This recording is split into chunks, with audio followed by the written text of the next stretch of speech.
Hello বন্ধুরা, welcome back to my channel. আশা করছি তোমরা সবাই ভালো আছো, আমিও খুব ভালো আছি।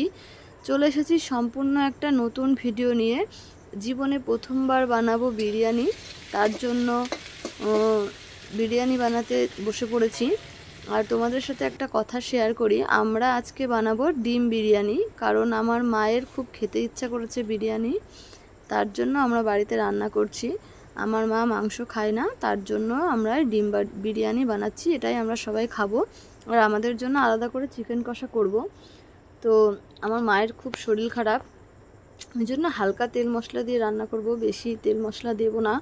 তো বিরিয়ানি বানাতে তোমরা কি লাগে সেটা তো তোমরা সবাই জানো, আর নতুন করে কি বলছি, তবুও বলছি। প্রথমে একটু আলুটা ভেজে নিলাম, তারপরে কড়াই তেল দিয়ে ওর মধ্যে শুকনো লঙ্কা আর পেঁয়াজটা ভেজে নেব, তার মধ্যে একটু লবণ আর একটু হলুদ দেব। তারপরে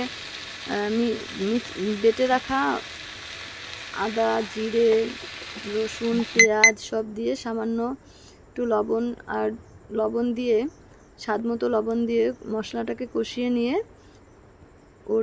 ওর ভিতরেই মশলাটা যখন মশলা থেকে তেল ছেড়ে যাবে, তখন ওর ভিতরে ডিম আর আলুগুলো দিয়ে হালকা নাড়াচাড়া করে একটু জল দিয়ে, যখন জলটা গাঢ় গাঢ় হয়ে যাবে তখন ডিম কষাটা নামিয়ে নিতে হবে। এরপরে ভাত রেডি করতে হবে। তো চলে এসেছি ভাত রেডি করতে। দেখো, ভাতটা আমরা গ্যাসে করছি, কারণ উনুনে দেরি হয়ে যাবে, অনেকটা রাত হয়ে গিয়েছে, মেয়ে খেয়ে ঘুমোবে, তো তার জন্য প্রথমে একটা পাত্রে জল নিয়ে নিতে হবে। তার মধ্যে গোটা গরম মশলা, একটু তেজপাতা ফোড়ন দিয়ে জলটা যখন ফুটে যাবে, এই দেখো ওর ভিতরে তেজপাতা, এলাচ আর কি গরম মশলা যেগুলো গোটা থাকে সেগুলো দিয়ে দিলেই হয়ে যাবে। জলটা যখন ফুটে যাবে, ওর ভিতরে আগের থেকে ভিজিয়ে রাখা চালগুলো ধুয়ে ভালো করে ছেঁকে ওই জলের ভিতরে দিয়ে দিতে হবে। আর তোমরা খেয়াল রাখবে ভাতটা যাতে বেশিটা নরম না হয়ে যায়, একটু শক্ত শক্ত থাকে। শক্ত থাকলে বিরিয়ানিটা ভালো হয় আর কি, নরম হয়ে গেলে বিরিয়ানিটা কেমন যেন লাগে। সেই মতোই তোমরা নামিয়ে নেবে। চালটা দেওয়া হয়ে গিয়েছে, এখন আমরা একটু হাতা দিয়ে নাড়িয়ে নিচ্ছি। তো চলো এরপরে মশলাটা রেডি করা যাক। এক বাটিতে একটু আমল দুধ গুলে নিয়েছি, তার ভিতরে একটু কেশর, একটু মিঠা আতর, গোলাপ জল, কেওড়া জল, আতর এইসব দিয়ে মশলাটাকে রেডি করে নিচ্ছি। বিরিয়ানিতে যে মশলাগুলো দেয়, তো এইখানে আমাদের আতরটা দিতে গিয়ে একটু সমস্যা হচ্ছিল, কারণ এটার ভিতরে মনে হয় শেষ হয়ে গেছিলো, পড়ছিল না। তারপরে যা হোক কোনো রকমে ম্যানেজ করে নিয়ে তারপরে তো দিলাম মিঠা আতরটা। আর এই সব কিছুর পরিমাণ একটু কমই আছে, কারণ আমার মায়ের ভীষণ শরীর খারাপ, ওই জন্য আমরা মশলা ধরতে গেলে দেবই না আর কি, না দেওয়ার মতো দেব।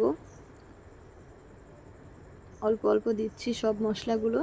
তো এরপরেই আছে আমাদের লেটেস্ট ঘটনা।